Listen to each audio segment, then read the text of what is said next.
നീ എന്തിനാ ആ തോട്ടത്തിലെ പണിയും കളഞ്ഞ് ഇങ്ങ് പോകുന്നത്? ഒന്നുമല്ലെങ്കിൽ ഇതിലും ഭേദമല്ലേ അത്. ഒരു പെണ്ണ് കേസാ. എന്താ സാഹിബിന്റെ ഭാര്യയെ കയറി പിടിച്ചോ? ഓടാ, അയാള് പെണ്ണൊന്നും കിട്ടിയിട്ടില്ല. ഇത് കേസ് വേറെയാ.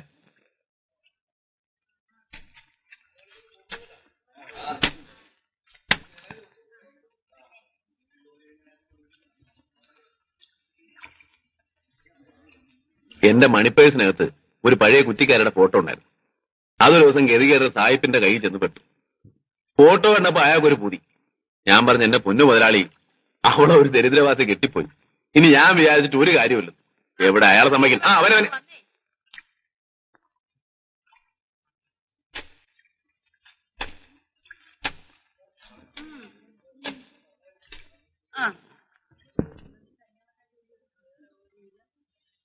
ഇത് കേട്ടപ്പോ ഞാൻ പറഞ്ഞു, വഴിച്ചെലവിന് ഒരു 5000 രൂപ തരാമെങ്കിൽ അവളെ പൊക്കാം. അയാള് തരികല്ലെന്നാ ഞാൻ ഓർത്തത്. പക്ഷെ തന്നു. പിന്നെ പോരായിരിക്കും നോക്കൂ, ഞാൻ ഇനി പോന്നു. ഇനിയിപ്പോ അങ്ങോട്ട് തിരിച്ചു ചെല്ലണമെങ്കിൽ 5000 രൂപ വേണം, അല്ലെങ്കിൽ അവളെ പൊക്കണം. നീ എന്താടി കൊച്ചു ഓടി ഓടി വരുന്നേ? ഇത് പിടി.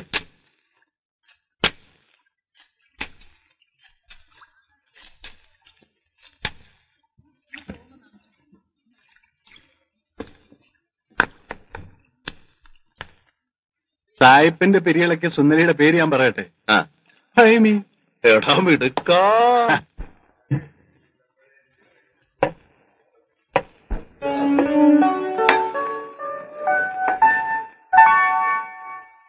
ഫൈമി, കരിമീനുണ്ടോ? കരിമീനില്ല, വരാലേ ഉള്ളൂ. എന്തിനാ ഫൈമി വരാല്? നീ എന്ത് തന്നാലും അതൊക്കെ കരിമീനല്ലേ? പോടോ.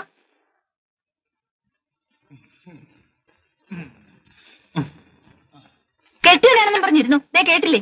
അവൻ ചുമ്മാ തമാശ പറഞ്ഞല്ലേ ഫൈമി, നീ അതൊന്നും കാര്യമാക്കണ്ട.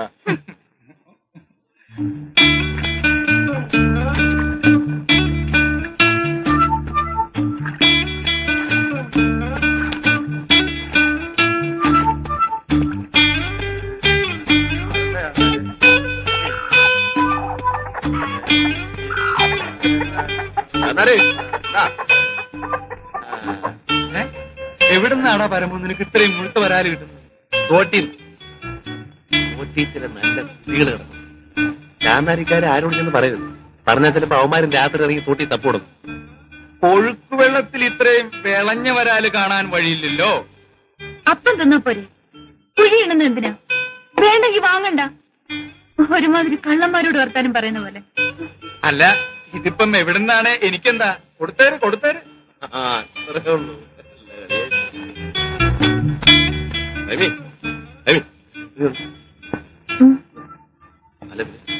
നമുക്കൊന്ന് കാണണ്ടേ? പിന്നെ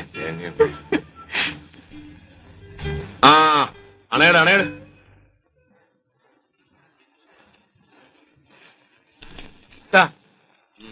അത് മതി.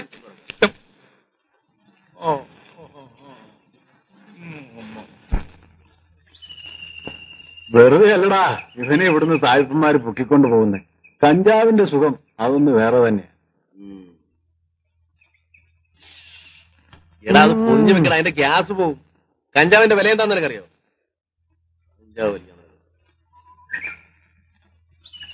നിനക്ക് വേണ്ടെങ്കിൽ വേണ്ട, എനിക്കെങ്കിലും ആ തോട്ടത്തിൽ ഒരു ജോലി വാങ്ങിച്ചു. നിനക്ക് ചങ്കുറപ്പുണ്ടോ?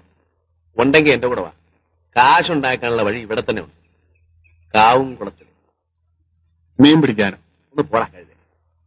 കാവും കുളത്തിൽ ഞാൻ ചൂണ്ടയിട്ടപ്പോ എന്റെ ചൂണ്ടയെ കുത്തിയത് മീനല്ല, തടിയാ. ഈട്ടിത്തടി. തടിയോ? ആ എഞ്ചിനീയറും ഉണ്ണിത്താനും കൂടെ സർക്കാരിന് അമുക്കിയ വക. കുറഞ്ഞതൊരു 10 ലക്ഷം രൂപയുടെ തടിയെങ്കിലും കാണും. 5 കഷ്ണം വെച്ച് ഓരോ ദിവസം പൊക്കിയാ പോരെ? ഒരു മാസം കഴിഞ്ഞാൽ പിന്നെ നമ്മൾ ആരാ? ഞാൻ കത്തിക്കണം ഇല്ലേ?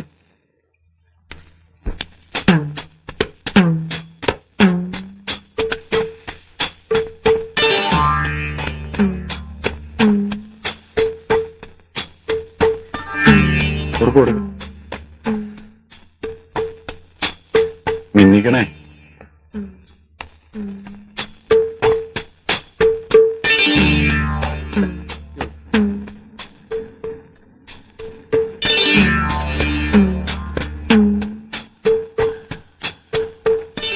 എടാ പരവേ, ദിവസം 5 കഷ്ണം വീതം പൊക്കാതെ ഒരുമിച്ച് അടപടലെ അങ്ങ് പൊക്കിയാലോ? എന്നിട്ട് ചായക്ക് രാമാനം വള്ളത്തെ കയറ്റി ചങ്ങനാശ്ശേരി കൊണ്ട് വിൽക്കണം. ഐഡിയ കൊള്ളാവല്ലോടാ. മോഷണത്തിന്റെ കാര്യം പറഞ്ഞപ്പോ ചെക്കന്റെ ബുദ്ധി കളിച്ച കണ്ടില്ലേ? ഏതായാലും ശരിക്കും പ്ലാൻ ചെയ്ത് ചെയ്താൽ മതി.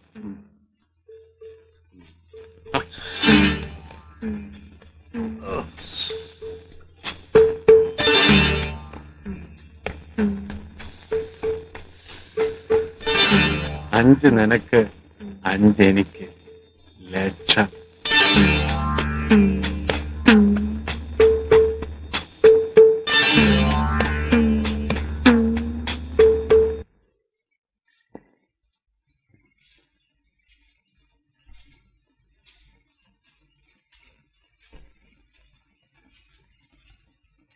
കുറച്ചുകൂടെ നേരത്തെ എത്തേണ്ടതായിരുന്നു.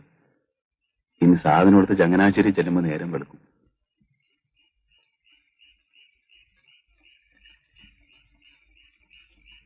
കുഴപ്പമൊന്നും ഉണ്ടായിരുന്നാ മതിയായിരുന്നു. ലൈറ്റ് താത്തി അടിക്കണം.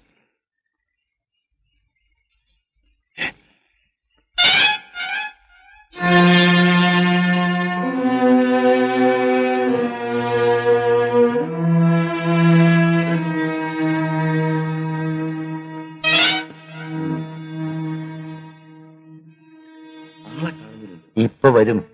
വറിയത് പോയിട്ടുണ്ട്. ഏതായാലും ഇതങ്ങ് പിടിപ്പീര്.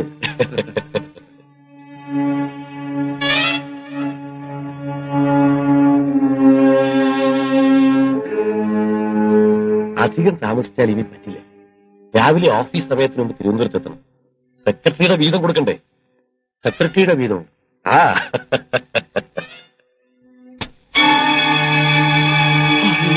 പിന്നെ ഇത് മുഴുവൻ എനിക്കുള്ളതാണെന്നാണോ വിചാരം?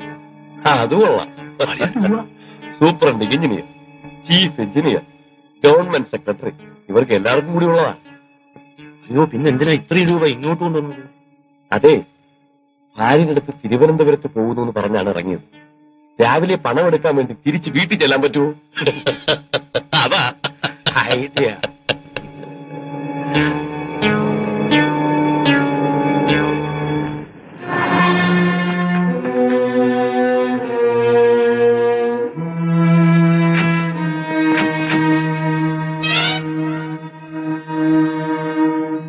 എന്റെ പൊന്നു പറയതേ, നേരം വെളുക്കുന്നതിന് മുമ്പ് ഭൈമിയെ വീട്ടിലെത്തിക്കണം. നാട്ടുകാരറിഞ്ഞാൽ ചാന്നാര് വയ്ക്കും. നേരം വെളുക്കുന്നതിന് മുമ്പ് വീട്ടിലെത്തിക്കുന്ന കാര്യം ഞാനേ. പോകാം.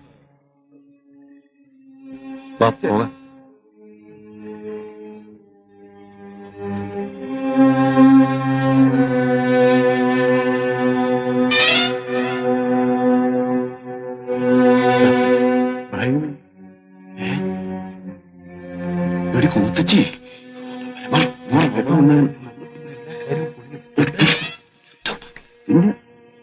എന്താ ഇത്ര താമസിച്ചത്?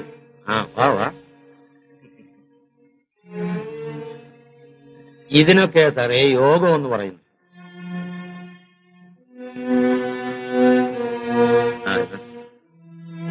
എന്താ പറയേ, നമ്മൾ എന്തിനാടാ ഈ സ്വർഗത്തിലെ കട്ടണം പായി നിൽക്കുന്നത്? പോവാം. ഉണ്ണിപ്പൻ,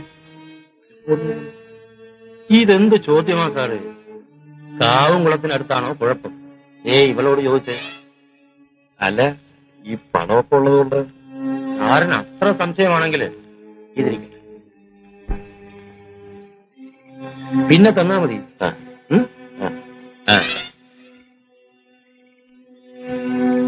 അതിരാവിലെ വറിയത് വന്ന് ഇവളെ കൂട്ടിക്കൊണ്ട് പോയിക്കോളൂ. അപ്പൊ പറഞ്ഞതുപോലെ ഞാൻ തിരുവനന്തപുരത്ത് പോയി വന്നിട്ട് വിളിക്കാം. ഓക്കെ. അതിനി നമ്മുടെ സ്വന്തം ആളാ. Good night.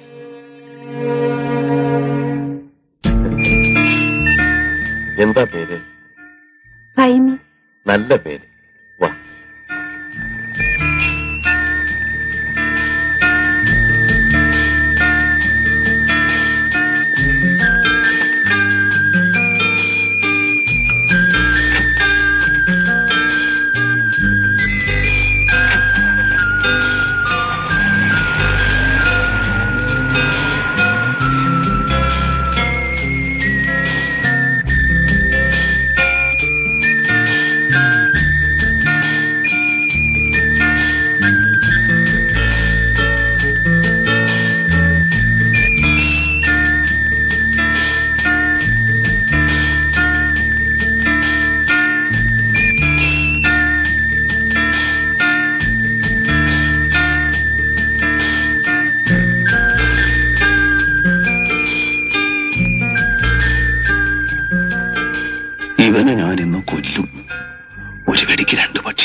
കണ്ടില്ലേടാ അവന്റെ പെട്ടി നിറച്ച് പണം.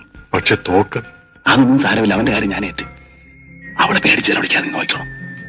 അത് ഞാൻ ഏറ്റു. അനവാ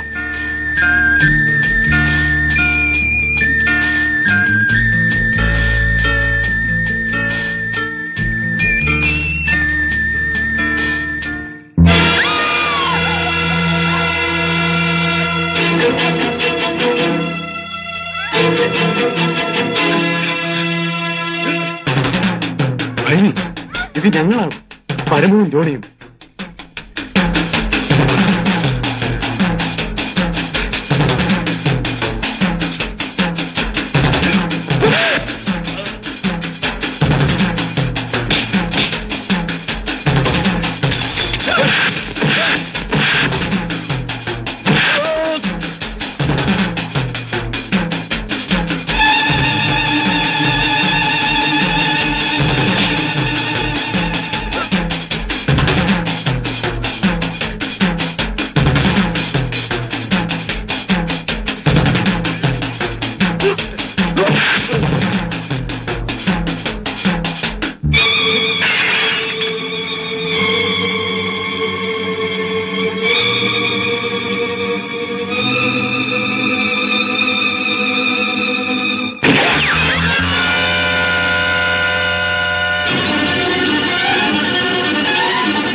പരമു,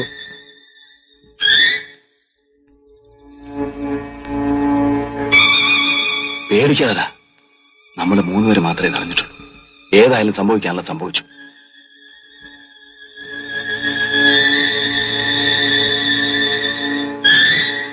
ഇത് ഉണ്ണിത്താന്റെ തോക്കാണ്. ഈ ശവം നമുക്ക് ഉണ്ണിത്താനെ കൊണ്ട് തീറ്റിക്കണം. എടാ, ഒന്ന് ധൈര്യമായിട്ട് നിൽക്ക്. ഒരു കുഴപ്പം വരില്ല, ഞാനല്ലേ പറയുന്നേ.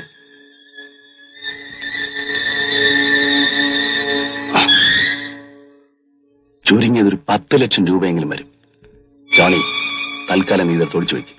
നമുക്ക് വന്നിട്ട് പങ്കുവയ്ക്കാം. വന്നിട്ടോ? അപ്പൊ നീ എവിടെ പോകുന്നു? ഞാൻ ഇവളെയും കൊണ്ട് തോട്ടത്തിലേക്ക് പോവുക. ഇയാളുടെ ഫിയറ്റ് കാരൻ ഞാൻ കൊണ്ടുപോകും. നീ വാ, നമുക്ക് ഈ ശവം തോക്കെടുത്ത് കൊടുത്തിടാം. നേ,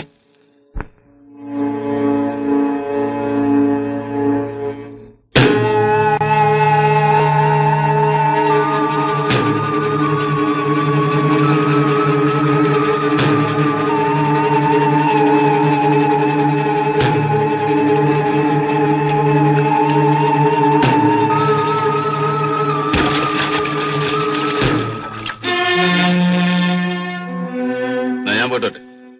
പരമു, നീ എങ്ങനെ പോയാൽ പോലീസും അന്വേഷണമൊക്കെ വരുമ്പോ ഞാൻ എന്ത് ചെയ്യും? വേണ്ട, ഞാനും കൂടെ പോരാ. ഒരു ചുക്കും വരില്ല. പോണ വഴിക്ക് ഞാൻ എവിടെന്നെങ്കിലും പോലീസിന് ഫോൺ ചെയ്ത് പറഞ്ഞോളാം, ഉണ്ണിത്താനാണ് എഞ്ചിനീയറെ കൊന്നതെന്ന്.